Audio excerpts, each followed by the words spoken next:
Some of you may have been born left-handed, or with the ability to roll your tongue like this. But how can you do that? What's the chance of you being born with that ability? Let's talk science.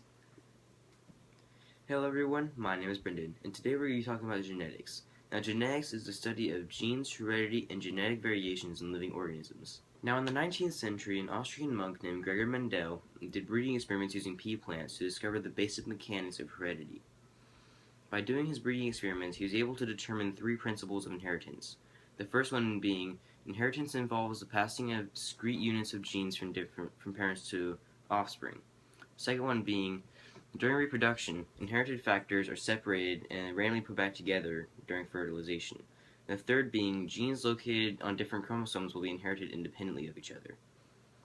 This man was also able to figure out how the transmission of genetic traits worked even before anyone even knew what a gene was.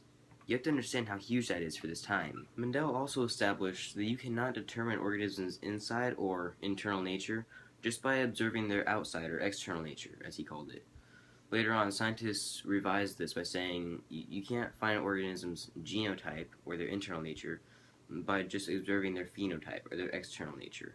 Basically, you can't judge a book by its cover. Now let's get down to how this genetic stuff actually works, like the inside, how it works in each individual cell. Okay, so in each cell nucleus, the DNA molecules are packed into a thread-like structures known as chromosomes. Chromosomes are made up of DNA coiled around proteins known as histones, which support the structure. Now, if you'll turn your attention to the whiteboard, please excuse my horrible artistry. I'm not a very good drawer, and I know a lot of you are going to be mad at me for that. But this is a basic design of a chromosome. It's in an X shape, and it is very colorful because it's got a lot of different DNA wrapped around it. It comes in different segmented parts like this, and there are probably billions upon billions of chromosomes within your body. I'll set that back here. Oops. There we go. Please excuse my dog. He's over there sleeping. Hi, Smokey. How you doing? Now, like him, he has chromosomes in him too. Everybody has chromosomes in them. That's what makes them living beings. We have to have chromosomes in us so we can have genetic traits. Like, I am double-jointed. I am left-handed, actually. I can roll my tongue.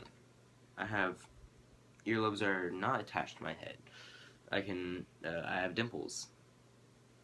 Now, that's just a few of the traits that I've possessed from my parents.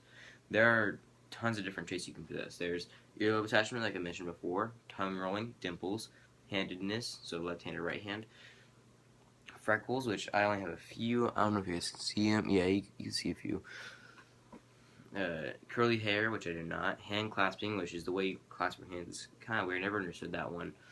Red or green color blindness. Now, if you're colorblind, you can only see, like, okay, so when you're colorblind, you're, I'm not exactly sure about this. I'm pretty sure your rods are a little messed up in your eyes. So that means you can only see certain, things that are red, and you can only see certain things that are green, and it kind of mixes up. I don't really know how to go over that. I mean, I'll go on that in a different episode. Your hairline, like, I have a widow's peak. Some people have receding hairlines, like a friend of mine. And PTC tasting. Now, this is an experiment I did with my biology class last year. Now, what we did was we got a strip. I can't remember what was on it, but we had 2 different strips. One, if you soaked it, it turned blue, and the other one stayed red. So you had to taste each one and test how it tasted. Now, everybody tasted differently. Some tasted like cardboard, some tasted like plastic, some tasted like chocolate. They all have the same taste, just our taste buds all reacted differently to them. So that showed how our traits were different. Now, your genetic traits are all passed down from not just your parents, but your ancestors, like your grandparents, your great-grandparents, anyone down the line of your entire family you can get your genetic traits from. Now, there's a lot more to genetics that I'm willing to cover, so I'm just going to go over a couple more of the basics that I learned in biology class, and I will, if you have any more details you want me to talk about, just put them down in the comments. I will go over them later.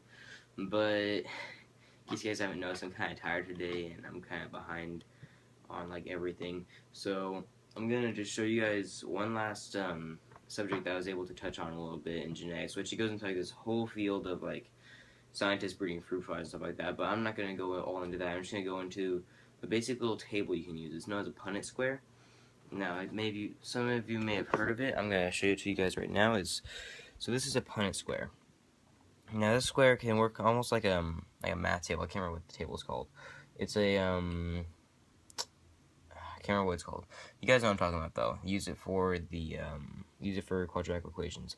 But anyway, you use the Punnett square to determine the possible outcomes you can have to have a certain body type or to have a certain genetic trait passed down. So over here, the male parent sides, those are the lowercase b's, and the female parents have the uppercase b's. So that's how you determine how they're going to cross. So you can have a, I believe they use this for the fruit flies where they had a brown body or a black body or something like that. So this one have like a brown body with I don't remember. I didn't read the article. But either way, so this is a Punnett square. You can use this to determine different genetic traits. Now, this does not mean that you have a 1/4 chance of getting whatever it is you're looking for, because that's a little bit different.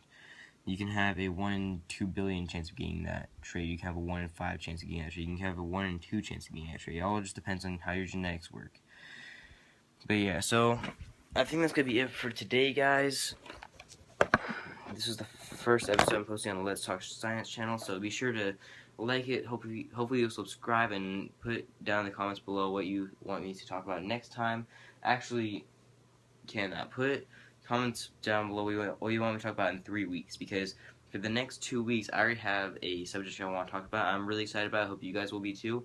It's something I hope you all will be interested in, and it's going to be a two-parter. They're going to be connected, but they're going to be a little bit different. So hopefully I'm not as tired by then, and hopefully I have a lot more to talk about. I'm sorry that I was so tired this morning. It's yeah, it's Saturday. Everyone's tired. Plus I had a really busy week. I'll tell you guys about it later if you want. But anyway, that's all I have to say about genetics. That's the first episode of the Let's Talk Science channel. I hope you guys have a good day. I'll talk to you guys next time.